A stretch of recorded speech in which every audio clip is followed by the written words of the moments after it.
Salutations everyone, this is Razor bringing you guys in their Overwatch 2 video here today, finally giving my verdict on Lifeweaver, because I wanted to give this guy a lot of time and sort of see where he fits in the game, because it's a very exciting time in Overwatch anytime any new character is released into the game, be it DPS, tank, or support, because it changes the way you get to interact with other characters, with your teammates, and with enemies.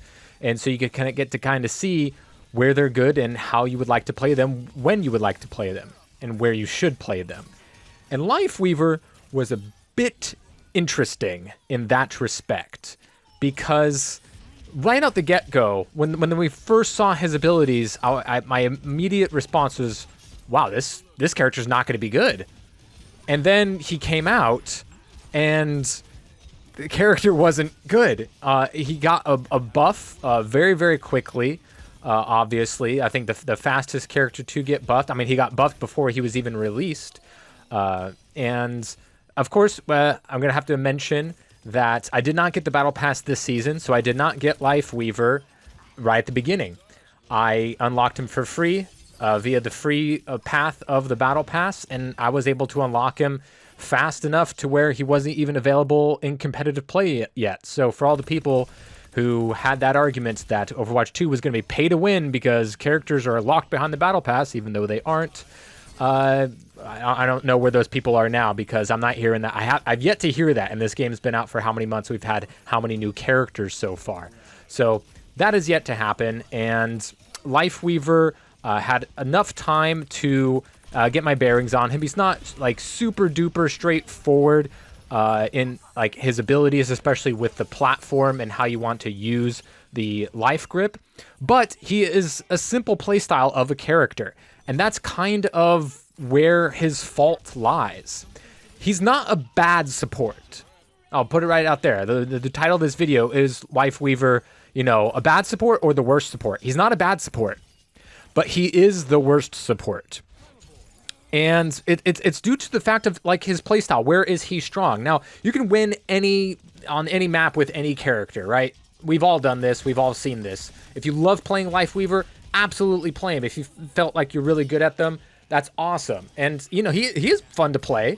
I think every character is fun to play. It's kind of hard not to. The devs do such a good job with designing these characters, aesthetically and lore-wise, and how they play, the unique abilities. And he has unique abilities with the life grip and the platform. Those are unlike any other things that we have seen before. The Tree of Life is a bit underwhelming. We have seen an ult like it before. It's a transcendence that is not as good in some circumstances and is also better. It can't move like Transcendence can. It's not going to be constantly the same amount of healing, but it's going to give you big bursts. And it can also block lines of sight and trap people. But it's just not going to have as many obvious moments as dropping the beat or Valkyrie or Transcendence or Nano or things like that. When it comes to a defensive support ult, I think it's the worst. And it's not that close.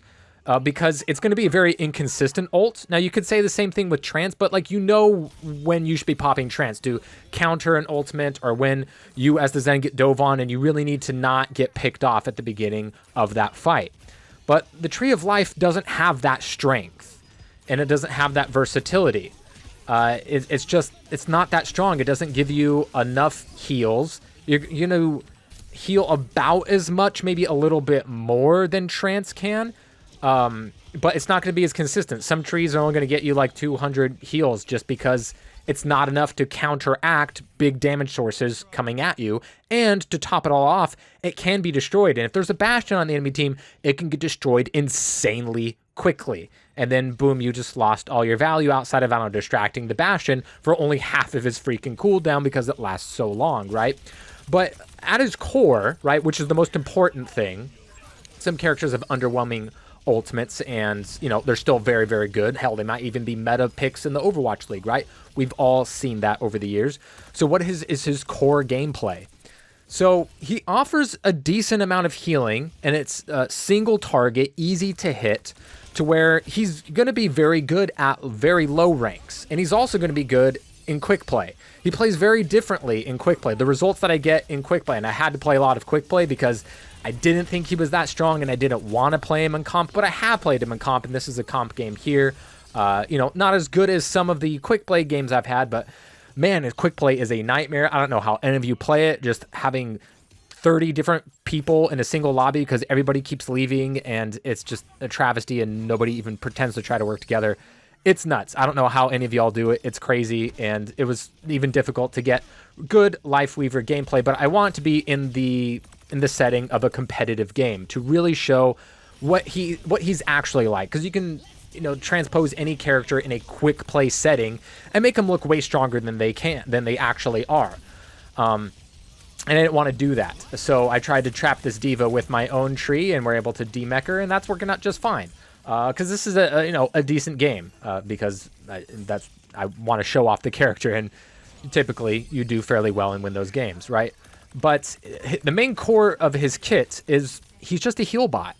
He's a heal bot that doesn't provide any utility. You can't damage boost like Mercy, who is the other really good heal bot. And while he does have the versatility of like, oh, I can heal somebody up there, then down there, then over there, and over there. His range is pretty decent. Not as, you know, good as Anna's, but better than Mercy's. And he can self-heal with his dash, so he's not super diveable.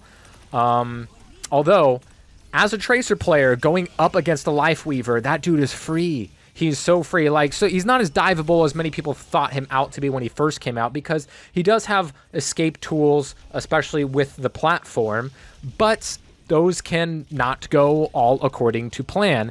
And if he doesn't have them, or they don't use them, or it just doesn't work out, he's super duper diveable. It's not necessarily just because he has a big hitbox. That's not, I think that's a bit of a overrated aspect of why he's easy to kill. But it certainly doesn't help, but I don't think that's the big thing that we need to be focusing on here. And he doesn't die, you know, unless he's being focused, and anybody can get focused, especially in something like quick play where nobody's peeling and nobody's really caring. I mean, hell, you can get GM games where nobody's peeling. That obviously happens as well, where any character can get absolutely fried and hard focused. But Lifeweaver, as we saw the data from after he got his buff, he is not dying as much as almost any other healer. And it's true, you're not going to die very often on Lifeweaver because you're going to be playing behind, because you know you have to, and you can safely do that while applying heals safely and diligently. And you also have some escape tools that will save you sometimes if used correctly. You can't get your teammates to use the platforms nearly as much as you would like them, especially if you want to attack something like the high ground on Dorado first points, you know, those big high ground chokes that can be very, very difficult, you know, talking about especially on payloads and things like that. But he doesn't provide the utility. He doesn't have the sleep or the anti-nade. He doesn't have the damage boost, doesn't have the speed boost, and doesn't have a very good ultimate. So at the end of the day, you just have a heal bot, and he doesn't do good damage. He's not going to be able to go out like Moira, and with her flexibility of being undiveable and doing good damage, being the little DPS Moira and having a very strong ultimate that can swing a fight. He doesn't have any of that. Now, he can apply consistent good healing, and sometimes you can get some good value out of your trees, but it's just not going to be good. And you have escape tools like your dash and your platform that can make things harder or sometimes easier to kill you. If there's something like a Genji or a Pharah, sometimes being up on the high ground makes you an easier target. Widowmaker, things of that nature. But it's just the fact that you're only really getting pure heals out of this guy. And I get what they say. They don't want to overtune his heal numbers because that can really, really negatively impact the game if somebody can just heal way too much. And the life grip is fine.